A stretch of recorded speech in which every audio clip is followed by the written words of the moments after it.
उनको भाई साहब वो आपने कहानी सुनी? मैंने कहा कौन सी? कहने लगा एक बार झूठ और सच दोनों नहान गए, दोनों नहान गए और झूठ ने पहले पानी में तो लिगड़ के सच के कपड़े पहन लिए। आज तक भी झूठ जो है वो सच के कपड़े पहन कर घूम रहा, और सच जो है उसे साबित करना पड़ रहा है। जितना देर करोगे उतनी बुरी हार होगी, जितना देर करोगे, जितना जल्दी करोगे उतनी इज्जत बच सके। नैतिक चरित्र नहीं रहा, नहीं पहले आदमी का नैतिक चरित्र होता, अगर आमना सामना हो जा रहा अपराध गलती कर रखी तो आंख नहीं मिलती। आज की तो ऐसी सरकार बैठी है कि आंख मिला के झूठ बोलती है। जिनसे बजरंग को सवाल पूछ रहे थे कि भाई वहां राजनीतिक लोग आ रहे हैं, तो मैंने बजरंग से कहा कि आप कह दो कि बीजेपी वाले सारे यहाँ जा, वही न्याय दिला दे, हम लोग उठ कर चले जाएंगे। भाई बीजेपी के लोग आकर न्याय दिला, जरूरत नहीं पड़ने किसी की, बीजेपी की सरकार के लोग न्याय दिला दें। अरे कुछ तो मुंह खोल लो। जब सब लोग एक तरफा हो जाएंगे तो न्याय कैसा मिलेगा? नो बताओ। जेब सजा चाहे किसी की जेब सजा, और जो प्राकृतिक रिसोर्स है वो टैक्स है। तो अगर सरकार किसी को देती है एहसान नहीं करती है। हमसे सरकार है, हम सरकार से नहीं है, जनता है जो कुछ है। तो जनता का, इतनी जनता बार बार सरकार से कह रही है। आज 26वां दिन है भाई, 26वां है, 26 दिन हो गए। एक बार देखो, देश के प्रधानमंत्री हम तो बहुत ताकतवर मानते, एक शब्द नहीं निकल रहा। और खबर तो यह है कि आज कहीं जान लग रहे हैं, 6-7 दिन के लिए उड़ान भर रहे हैं। वहां जाकर कहेंगे देखो मैं हमारे देश में ये हो रहा है, ये नहीं बता रहे कि देश की राजधानी में देश की बेटियां बैठी हैं और कोई जवाब देने को राजी नहीं है। आप ये बात समझो। मैंने पिछली बार भी कहा था, आज फिर दोहरा, अहंकार सत्ता जो है ना, ताकत तो है ही सत्ता में, लोकतंत्र है भारत में, सत्ता में ताकत है, लेकिन सत्ता मदहोश कर देती है, दिमाग खराब कर देती है। सत्ता आदमी को तानाशाह बना देती है। आज कुछ ऐसे ही हाल हैं, उन्हें ऐसा लग रहा कि उनसे बड़ा कोई है ही नहीं। और मैं बार बार ये कह रहा, काशीराम साहब कह रहे थे कि सुप्रीम कोर्ट से भी बड़ी होती है जनता, और जनता के फैसले अच्छे अच्छे तानाशाह को जमीन पर पटक देते हैं। और अगर जितना देर करोगे, क्योंकि हम इसलिए भी चुप हैं, मैं फिर अपने साथी आज मुझसे पूछ रहे थे हाँ, तो भाई मैं 21 तारीख तक चुप हूँ, क्योंकि हमने 21 तारीख को अपने खाप के लोगों को, जिम्मेदार लोगों को, उन्होंने हमसे समय वो कर रखा है 21 तारीख का। 21 तारीख के बाद फिर जब वो बात पक्की हो जाएगी, उधर से जो आदेश आ जाएगा, फिर हम उस पर काम करेंगे। मगर हमने तय कर लिया है कि आंदोलन को जमीन पर ले जाने के लिए, सूचना मैं मीडिया को भी दे रहा हूँ कि हम महिला सुरक्षा, बहन बेटी सुरक्षा सम्मेलन जो है ना पूरे उत्तर प्रदेश में अब हम करेंगे। इसकी तैयारी जो है आज पार्टी संगठन के लोगों को हम शाम के टाइम दे देंगे।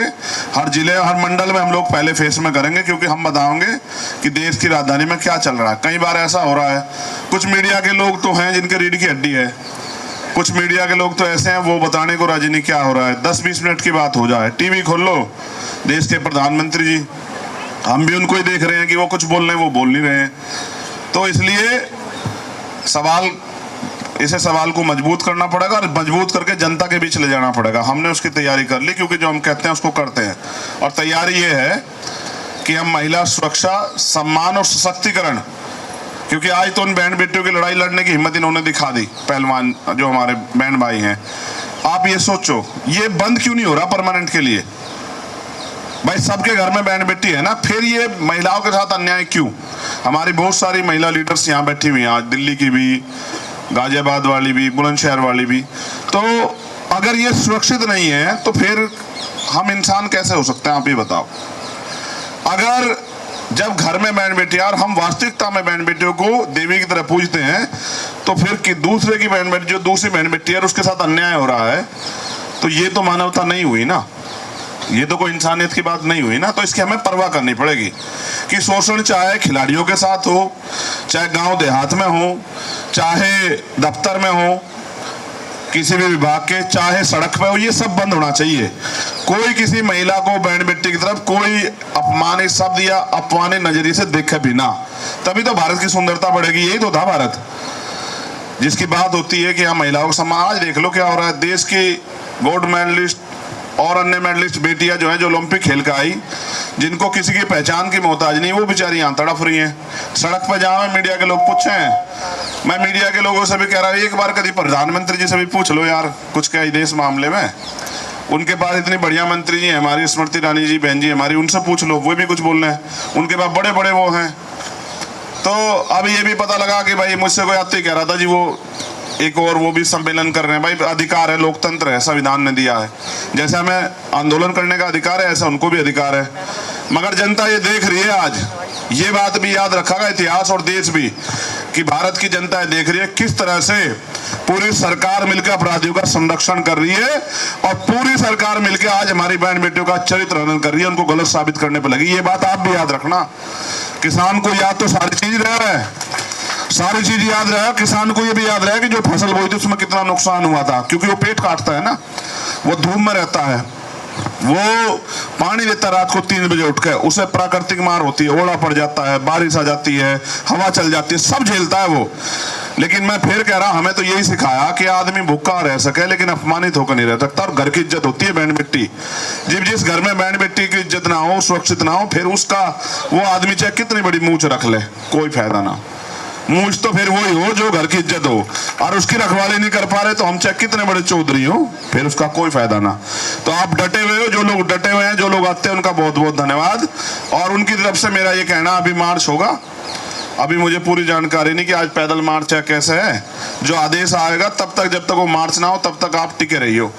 स्पेशली भीमार में आजाद समाज पार्टी के लोगों से मेरा निवेदन है, वो अनुशासन में बैठे रहे, ठीक है। जब यहाँ कोई वक्ता अपनी बात रखे, ये मंच है, इस पे कोई कुछ भी कह सकता है, हमने सबके लिए खुला करवा रखा है। कोई आवे किसी संगठन का, किसी पार्टी का, मैंने तो कल इनसे ये भी कहा था, बजरंग को सवाल पूछ रहे थे कि भाई वहां राजनीतिक लोग आ रहे हैं, तो मैंने बजरंग से कहा कि आप कह दो कि बीजेपी वाले सारे यहाँ जा, वही न्याय दिला दे, हम लोग उठ कर चले जाएंगे।